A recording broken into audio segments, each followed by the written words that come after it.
Hi ಎಲ್ಲರಿಗೂ ನಮಸ್ಕಾರ. ಇವತ್ತಿನ ವಿಡಿಯೋದಲ್ಲಿ ನಾವು ಮಾಡೋದು ತುಂಬಾ ಸರಳ ಆದರೆ ತುಂಬಾ ರುಚಿಕರವಾದ ಹಾಗೂ ಆರೋಗ್ಯಕರವಾದ ಬೇಳೆ ರಸಂ ಹಾಗೂ ಬೀಟ್ರೂಟ್ ಪಲ್ಯ. ಈ ಕಾಂಬೋ ಲಂಚ್ಗಾಗಲಿ ಡಿನ್ನರ್ಗಾಗಲಿ ಸೂಪರ್. ಮೊದಲಿಗೆ ಬೇಳೆ ರಸಂ ಮಾಡೋದನ್ನ ನೋಡ್ಕೊಂಬರೋಣ. ಬೇಳೆ ರಸಂ ಮಾಡೋದಕ್ಕೋಸ್ಕರ ನಾನು ಇಲ್ಲಿ 1 ಬಟ್ಲಷ್ಟು ತೊಗರಿ ಬೇಳೆ ತೊಗೊಂಡಿದ್ದೀನಿ. ಹಾಗೆ 2 ಚಮಚದಷ್ಟು ರಸಂ ಪೌಡರ್, 2 ಟೊಮೆಟೊ, 2 ಚಮಚದಷ್ಟು ಎಣ್ಣೆ, 1/4 ಚಮಚದಷ್ಟು ಸಾಸಿವೆ, 2 ಒಣಮೆಣಸಿನಕಾಯಿ, ಹಾಗೆ 10 ಕರಿಬೇವು, ಸ್ವಲ್ಪ ಹಿಂಗು, 2 ಚಮಚದಷ್ಟು ಕೊತ್ತಂಬರಿ ಸೊಪ್ಪು, ರುಚಿಗೆ ತಕ್ಕಷ್ಟು ಉಪ್ಪು, ಹಾಗೆ 15 ಬೆಳ್ಳುಳ್ಳಿ ಜಜ್ಜಿಟ್ಕೊಂಡಿದ್ದೀನಿ. ಒಂದು ನಿಂಬೆಹಣ್ಣು ಗಾತ್ರದಷ್ಟು ಹುಣಸೆ ಹಣ್ಣನ್ನು ಹೀಗೆ ನೆನೆಸಿಟ್ಕೊತಾ ಇದ್ದೀನಿ. ಮೊದಲು ಒಂದು ಕುಕ್ಕರಿಗೆ 1 ಬಟ್ಲಷ್ಟು ತೊಗರಿಬೇಳೆ ಹಾಕ್ಕೊಂಡು 2 ರಿಂದ 3 ಸರಿ ನೀರು ಹಾಕಿ ಚೆನ್ನಾಗಿ ವಾಶ್ ಮಾಡ್ಕೋಬೇಕು. ಈ ಬೇಳೆ ರಸಂ ಟೇಸ್ಟಲ್ಲಿ ತುಂಬ ಚೆನ್ನಾಗಿರುತ್ತೆ. ಅಷ್ಟೇ ಅಲ್ಲದೆ ಜೀರ್ಣಕ್ರಿಯೆಯೂ ಸಹ ತುಂಬ ಸಹಾಯಕ.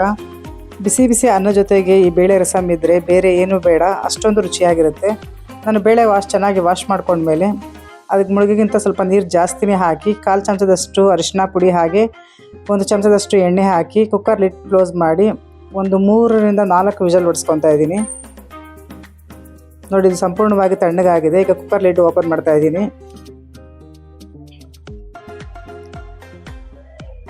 ಚೆನ್ನಾಗಿ ಬೆಂದಿರುವಂತಹ ಬೇಳೆನ ಈ ರೀತಿ ಸೌಟಿನ ಸಹಾಯದಿಂದ ಹಿಂಗೆ ಮಸ್ತ್ಕೋಬೇಕು. ನೋಡಿ, ಈ ರೀತಿ ನುಣ್ಣಗೆ ಮಸ್ತ್ಬಿಟ್ಟು ಇಟ್ಕೊಂಡಿದ್ದೀನಿ. ಈಗ ಪಾತ್ರೆಗೆ 2 ಚಮಚದಷ್ಟು ಎಣ್ಣೆ ಹಾಕೊತಾ ಇದ್ದೀನಿ. ಎಣ್ಣೆ ಕಾದ ನಂತರ ಒಂದು ಅರ್ಧ ಚಮಚದಷ್ಟು ಸಾಸಿವೆ ಹಾಕ್ಕೊಂಡು ಸಾಸಿವೆ ಚಿಟಪಟ ಅಂತ ಸಿಡಿದ ನಂತರ ಜಜ್ಜಿರುವಂತಹ ಬೆಳ್ಳುಳ್ಳಿ ಸೇರಿಸ್ಕೊತಾ ಇದ್ದೀನಿ. ಬೆಳ್ಳುಳ್ಳಿ ಚೆನ್ನಾಗಿ ಕೆಂಪಗಾಗಬೇಕು. ಮೀಡಿಯಂ ಫ್ಲೇಮ್ನಲ್ಲಿ ಇಟ್ಕೊಂಡು ಚೆನ್ನಾಗಿ ಫ್ರೈ ಮಾಡ್ಕೊಳ್ಳೋಣ.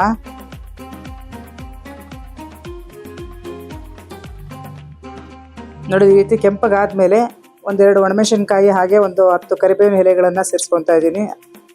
ಒಂದ್ಸರಿ ಹೀಗೆ ಕೈ ಆಡಿಸ್ಕೊಳ್ಳೋಣ. ಇದಕ್ಕೆ ಈಗ ಸ್ವಲ್ಪ ಹಿಂಗೆ ಹಾಕ್ಕೊತಾ ಇದ್ದೀನಿ. ಹಿಂಗೆ ಹಾಕೋದ್ರಿಂದ ಪರಿಮಳನೂ ಚೆನ್ನಾಗಿರುತ್ತೆ, ಜೀರ್ಣಕ್ಕೂ ಸಹ ಒಳ್ಳೆಯದು. ಹಾಗೆ ಒಂದು ಅರ್ಧ ಚಮಚದಷ್ಟು ಅರಿಶಿನ ಪುಡಿ ಸೇರಿಸ್ಕೊಂಡಿದ್ದೀನಿ. ಇನ್ನೊಂದ್ಸರಿ ಹಾಗೆ ಫ್ರೈ ಮಾಡ್ಕೊಳ್ಳೋಣ. ಇದಕ್ಕೆ ಸಣ್ಣಗೆ ಹೆಚ್ಚಿದಂತಹ 2 ನಾಟಿ ಟೊಮೊಟೊನ ಸೇರಿಸ್ಕೊತಾ ಇದ್ದೀನಿ. ಹಾಗೆಯೇ ಉಪ್ಪು ಸಹ ಹಾಕ್ಕೊತಾ ಇದ್ದೀನಿ. ಉಪ್ಪು ಹಾಕೋದ್ರಿಂದ ಸ್ವಲ್ಪ ಟೊಮೊಟೊ ಬೇಗನೆ ಸಾಫ್ಟ್ ಆಗುತ್ತೆ. ಈ ರೀತಿ ಚೆನ್ನಾಗಿ ಮಿಕ್ಸ್ ಮಾಡ್ಕೊತಾ ಇರೋಣ. ಇನ್ನು ಯಾರೆಲ್ಲ ನನ್ನ ಚಾನಲ್ಗೆ ಸಬ್ಸ್ಕ್ರೈಬ್ ಮಾಡಲು ಪ್ಲೀಸ್ ಸಬ್ಸ್ಕ್ರೈಬ್ ಮಾಡ್ಕೊಳ್ಳಿ. ಹಾಗೆ ಬೆಲ್ಲೈಕನ್ ಪ್ರೆಸ್ ಮಾಡೋದನ್ನು ಮರಿಬೇಡಿ. ನಾವು ಫೇಸ್ಬುಕ್ಕಲ್ಲಿ ಮತ್ತು ಇನ್ಸ್ಟಾಗ್ರಾಮಲ್ಲೂ ಸಹ ಆ್ಯಕ್ಟಿವ್ ಆಗಿದ್ದೀವಿ, ಅಲ್ಲೂ ಸಹ ಫಾಲೋ ಮಾಡಿ. ನೋಡಿ, ಟೊಮೊಟೊ ಇಷ್ಟು ಸಾಫ್ಟ್ ಆದಮೇಲೆ ಇದಕ್ಕೆ 2 ಸ್ಪೂನಷ್ಟು ರಸಂ ಪೌಡರ್ ಸೇರಿಸ್ಕೊತಾ ಇದ್ದೀನಿ. ರಸಂ ಪೌಡರ್ ಲಿಂಕ್ ಬೇಕಾದರೆ ನಮ್ಮ ಕೆಳಗಡೆ ಡಿಸ್ಕ್ರಿಪ್ಷನಲ್ಲಿ ಹಾಕಿರ್ತೀನಿ, ನಮ್ಮ ಚಾನಲಲ್ಲಿ ಹೋಗಿ ಚೆಕ್ ಮಾಡ್ಕೋಬೋದು. ಈಗ ಚೆನ್ನಾಗಿ ಮಸ್ತಿರುವಂತಹ ಬೇಳೆನ ಹಾಕ್ಕೊಂಡು ಎಷ್ಟು ಬೇಕೋ ನೀರು ನೋಡಿಕೊಂಡು ಹಾಕ್ಕೊಳ್ಳಿ. ನಿಮ್ಗೆ ಎಷ್ಟು ಹದ ಬೇಕೋ ನೋಡ್ಕೊಳ್ಳಿ. ನೀರು ಸೇರಿಸ್ಕೊಂಡ್ಮೇಲೆ ಒಂದ್ಸರಿ ಹೀಗೆ ಮಿಕ್ಸ್ ಮಾಡ್ಕೊಳ್ಳೋಣ.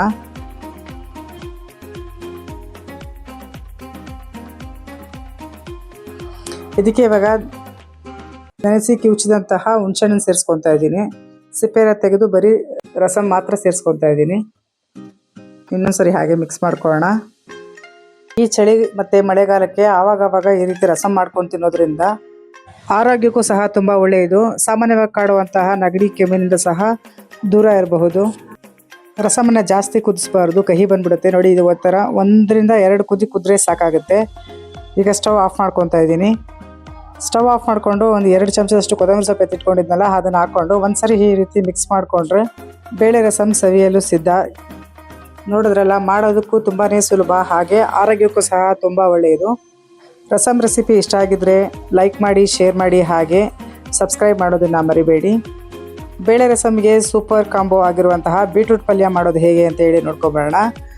ನಾನಿಲ್ಲಿ 3 ಬೀಟ್ರೂಟ್ಗಳನ್ನು ತೊಗೊಂಡಿದ್ದೀನಿ. ಅದನ್ನು ಚೆನ್ನಾಗಿ ವಾಶ್ ಮಾಡಿಕೊಂಡು ಇಟ್ಕೊಂಡಿದ್ದೀನಿ.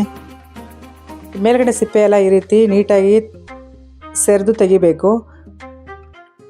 ಸಿಪ್ಪೆನ ತೆಗೆದ್ಮೇಲೆ ಈ ಥರ ಹಿಂದೆ ಮತ್ತು ಮುಂದೆ ಎಲ್ಲ ಒಂಚೂರು ಕಟ್ ಮಾಡಿಕೊಂಡು ಬೀಟ್ರೂಟನ್ನು ಸಣ್ಣ ಸಣ್ಣ ಪೀಸ್ಗಳಾಗಿ ಕಟ್ ಮಾಡ್ಕೋಬೇಕು. ನಮಗೆ ಎಷ್ಟು ಸಣ್ಣದಾಗಿ ಕಟ್ ಮಾಡೋಕ್ಕೆ ಸಾಧ್ಯ ಆಗುತ್ತೋ ಅಷ್ಟು ಸಣ್ಣ ಕಟ್ ಮಾಡ್ಕೊಳ್ಳಿ. ಬೀಟ್ರೂಟ್ ರಕ್ತದ ಪ್ರಮಾಣವನ್ನು ಹೆಚ್ಚಿಸಲು ಸಹಾಯ ಮಾಡುತ್ತೆ. ದೇಹದ ಶಕ್ತಿ ಮತ್ತು ಎನರ್ಜಿ ಹೆಚ್ಚು ಮಾಡುತ್ತೆ. ಜೀರ್ಣಕ್ರಿಯೆ ಸುಧಾರಿಸೋದ್ರ ಜೊತೆಗೆ ಹೃದಯದ ಸಂಬಂಧಿ ಕಾಯಿಲೆಗಳಿಗೂ ಸಹ ತುಂಬ ಒಳ್ಳೆಯದು ಬೀಟ್ರೂಟು. ಈ ರೀತಿ ಎಲ್ಲ ಹೆಚ್ಚಿದಂತಹ ಬೀಟ್ರೂಟ್ಗಳನ್ನು ಒಂದು ಬಾಣಲಿಗೆ ಹಾಕ್ಕೊತಾ ಇದ್ದೀನಿ. ಅದಕ್ಕೆ ಒಂದು ಅರ್ಧ ಗ್ಲಾಸಷ್ಟು ನೀರು ಹಾಕ್ಕೊಂಡು ರುಚಿಗೆ ತಕ್ಕಷ್ಟು ಉಪ್ಪು ಹಾಕ್ಕೊಂಡು ಒಂದ್ಸರಿ ಚೆನ್ನಾಗಿ ಈ ರೀತಿ ಮಿಕ್ಸ್ ಮಾಡ್ಕೊಳ್ಳೋಣ. ಈಗ ಲಿಡ್ ಕ್ಲೋಸ್ ಮಾಡಿ ಇದನ್ನು ಬೇಯಿಸ್ಕೊಳ್ಳೋಣ. ಒಂದು 5 ನಿಮಿಷ ಬೇಯಿಸಿದ್ರೆ ಸಾಕು, ಬೇಗನೆ ಬೆಂದ್ಕೊಳ್ಳುತ್ತೆ. ನೋಡಿ, ಲಿಡ್ ಕ್ಲೋಸ್ ಮಾಡಿ ಒಂದು 5 ನಿಮಿಷ ಬೇಯಿಸ್ಕೊಂಡಿದ್ದೆ. ಈಗ ಐ ಫ್ಲೇಮ್ ಮಾಡಿಬಿಟ್ಟು ಅದರಲ್ಲಿರೋ ನೀರಿನ ಅಂಶ ಎಲ್ಲ ಅದರಲ್ಲೇ ಹಿಂಗಬೇಕು, ಆ ರೀತಿ ಮಾಡ್ಕೋಬೇಕು ನೋಡಿ. ಈ ರೀತಿ ಇದಾಗಿದೆ. ಈಗ ಒಂದು ಪ್ಯಾನಿಗೆ ಒಂದು 2 ಚಮಚದಷ್ಟು ಎಣ್ಣೆ ಹಾಕ್ಕೊಂಡು 1/4 ಚಮಚ ಸಾಸಿವೆ ಹಾಕ್ಕೊಂಡಿದ್ದೀನಿ. ಸಾಸಿವೆ ಸಿಡಿದ ನಂತರ ಇದಕ್ಕೆ 1 ಚಮಚದಷ್ಟು ಕಡಲೆಬೇಳೆ ಹಾಗೂ 1 ಚಮಚದಷ್ಟು ಉದ್ದಿನಬೇಳೆ ಹಾಕ್ಕೊಂಡು 4 ಹಸಿಮೆಣಸಿನ್ಕಾಯಿ ಕಟ್ ಮಾಡಿದ್ದು, ಕರಿಬೇವಿನ ಸೊಪ್ಪು, ಸಣ್ಣಗೆ ಹೆಚ್ಚಿದಂತಹ 2 ಈರುಳ್ಳಿನೂ ಹಾಕ್ಕೊಂಡು ಚೆನ್ನಾಗಿ ಫ್ರೈ ಮಾಡ್ಕೊತಾ ಇದ್ದೀನಿ.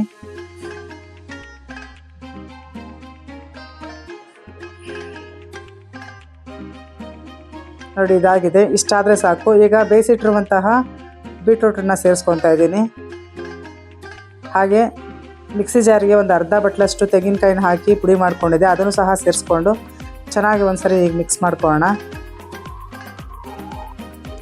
ಇಷ್ಟು ಮಾಡಿದ್ರೆ ಸಾಕು. ಚೆನ್ನಾಗಿ ಒಂದ್ಸರಿ ಮಿಕ್ಸ್ ಮಾಡಿಕೊಂಡ್ರೆ ನಮ್ಮ ಆರೋಗ್ಯಕರವಾದಂತಹ ಹಾಗೂ ತುಂಬಾ ರುಚಿಕರವಾದಂತಹ ಬೀಟ್ರೂಟ್ ಪಲ್ಯ ರೆಡಿಯಾಗಿದೆ. ಇದು ಚಪಾತಿ ಜೊತೆಗೆ, ರೊಟ್ಟಿ ಜೊತೆಗೆ ಸಹ ಸೈಡ್ ಡಿಶ್ ಆಗಿ ಬಳಸ್ಬೋದು. ಈ ರಸಮ್ ಜೊತೆಗಂತೂ ತುಂಬಾ ಒಳ್ಳೆ ಕಾಂಬಿನೇಷನ್ ಇದು. ನಮ್ಮನೇಲಿ ಯಾವಾಗಲೂ ಬೇಳೆ ರಸಮ್ ಮಾಡಿದಾಗೆಲ್ಲ ಈ ಬೀಟ್ರೂಟ್ ಪಲ್ಯ ಮಾಡ್ತೀವಿ. ನೀವು ಒಂದ್ಸರಿ ಟ್ರೈ ಮಾಡಿ. ರೆಸಿಪಿ ಹೇಗಿತ್ತು ಅಂತ ಹೇಳಿ ಕಮೆಂಟ್ ಮೂಲಕ ತಿಳಿಸಿ. ಈ ವೆದರಿಗೆ, ಚಳಿಗೆ, ಗಾಳಿಗೆ ಹೇಳಿ ಮಾಡಿಸಿದಂತಹ ರೆಸಿಪಿ ಇದು. Thanks for watching.